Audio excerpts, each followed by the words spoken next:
Trump just won this district by 30 points. Mike Waltz won it, you look at last time, 33 points.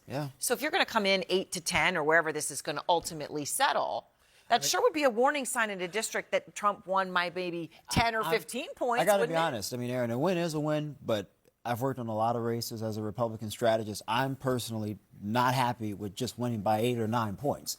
That's why I've been saying 15. Now, some of my Republican friends aren't going to like me saying this. Losing by half of what the president's performance was, I can deal with that. I think it does defeat the Democrats' message and ability to say that this is somehow a mandate. But when you get that close, you now enable your opposition to go to their donors to say, imagine what we can do with this type of financial support in moderate-leaning purple districts. Imagine how we could potentially flip. You don't want to cede that ground going into midterms next year. And my worry here is that if we don't perform at least close to 15, as close as possible, you give Democrats that opportunity on a silver platter. A big win for the Democratic-backed candidate in the Wisconsin Supreme Court race. Liberal Judge Susan Crawford leading by over 165,000 votes compared to President Trump's just over 29. Excuse me. The other judge's 29,000 vote lead. Excuse me. President Trump's just over 29,000 vote lead in November.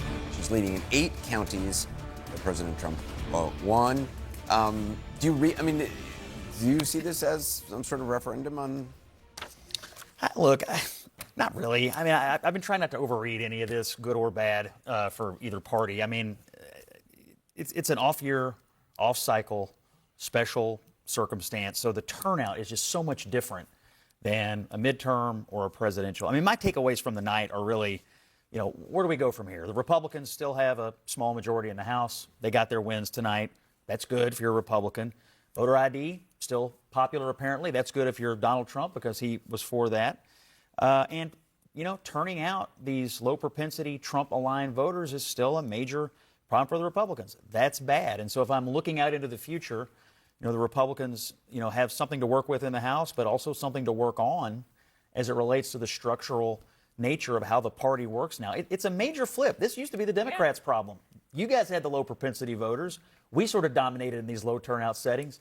Now it's the opposite. Lower turnout, better for Democrats. Higher turnout, better for Republicans. We still have a lot of low propensity voters that we need to work on doing, just for my party to stay aware on that. 2 things I would say is, one, we sat here November 5th or November 6th election, by the time the election was called, and I was told that there was a mandate. Tonight is a reminder that Republicans won in November, but there is not an overhaul mandate to totally disrupt and change everything in our systems, because we're just seeing that in Wisconsin, a battleground state, and even by the margin shrinking in Florida. Yes, the Republicans won, but that is clear that voters are watching, and they're not saying just take a chainsaw, I would say. That's the first thing. The second thing I would say to Democrats is do something. We were talking tonight about Cory Booker. You can win. Don't stop playing scared.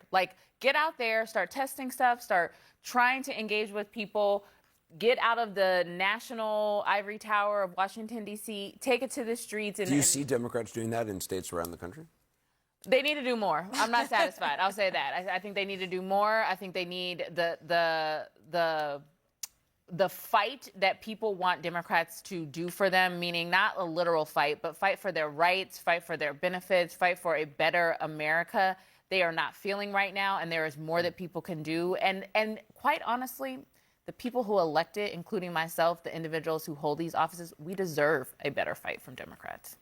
Listen, I think if you're the NRCC, you're kind of sighing a sigh of relief tonight and patting yourself on the back that you kept these margins still to double digits in both of these Florida seats. But I think it is an indicator that going into the midterms, you've got some seats that are a lot closer. You've got some swing seats in New York, for example, that they need to be cognizant that this is likely going to be in midterms, that in the House, at least, could be a potentially massive swing against the incumbent, the Republicans. But I honestly think the big takeaway from tonight, I think a lot of people are going to forget about both Wisconsin and Florida. I think Cory Booker's speech matters. I'm not the audience for it, but this thing's already gotten over 1 million views on TikTok. It's going viral. People are seeing it. And I hear it from Democrats all the time. They feel like no one's fighting for them. They're like, who is our leader? Chuck Schumer is saying, if we fight, we win. But like, well, you're not fighting and you're not winning. So he at least showed that he was willing to take action. And they've got words that they can work with. And it's a younger generation voice that they can look to. If the 25 hours got 1 million views, I'd be. I mean, actually, to be honest, excerpts. Yeah. And I don't want Democrats to look at this victory and think that we've been doing things right, to Ashley's point, because there is so much more fight that needs to happen. There is so much more Cory Booker energy that we saw over the last 5 hours that needs to be displayed, not just for the next 2 years into the midterm, not just through the presidential, but consistently. And another thing I will say on the other hand is that Republicans put a lot into saying that Brad Schimmel is going to uplift and support the Donald Trump agenda. That was in so many of the door hangers, so many of the mailers.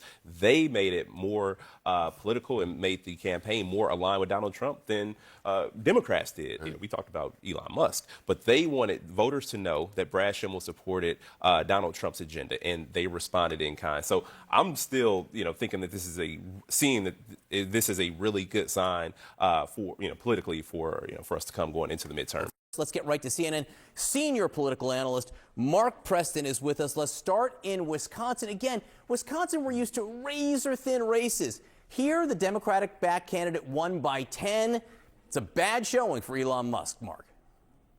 Bad showing for Elon Musk, but it also shows us that the only thing that trumps money in politics is anger. And Democrats right now are incredibly angry, not only at Elon Musk, but at their own party. So as they look ahead, John, to see what their message is going to be as they try to take on Trump over the next couple of years, try to take back Congress in the midterms, and of course, try to take back the presidency in 4 years, is can they be united? And that is what is going to keep the Democratic Party together.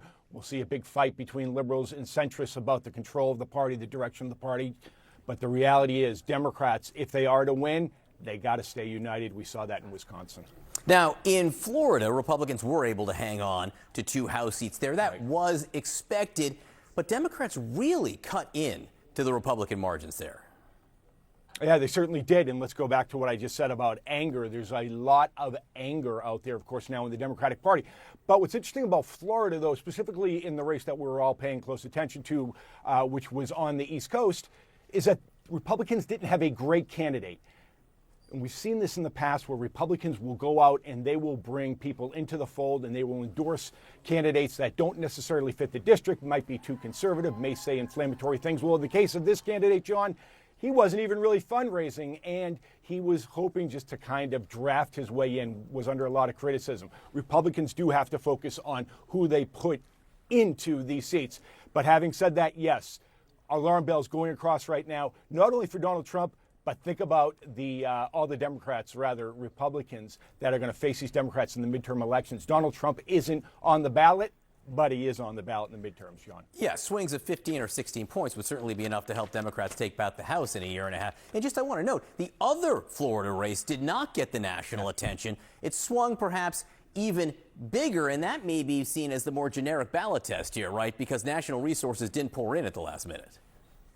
Absolutely. Absolutely right there. And especially in that District 2, which is incredibly conservative up there on the panhandle of Florida. It was Matt Gaetz' seat, for God's sake. So, yes, Republicans right now are certainly worried. Those here in Washington who are charged with trying to keep the Republican majority in the House and Senate, trust me, this morning they're trying to figure out how to keep the House and Senate, John. Yeah, although a small consolation prize, their margins in the House just got substantially bigger, which will help Mike Johnson going forward. All right, Mark Preston, thank you very much.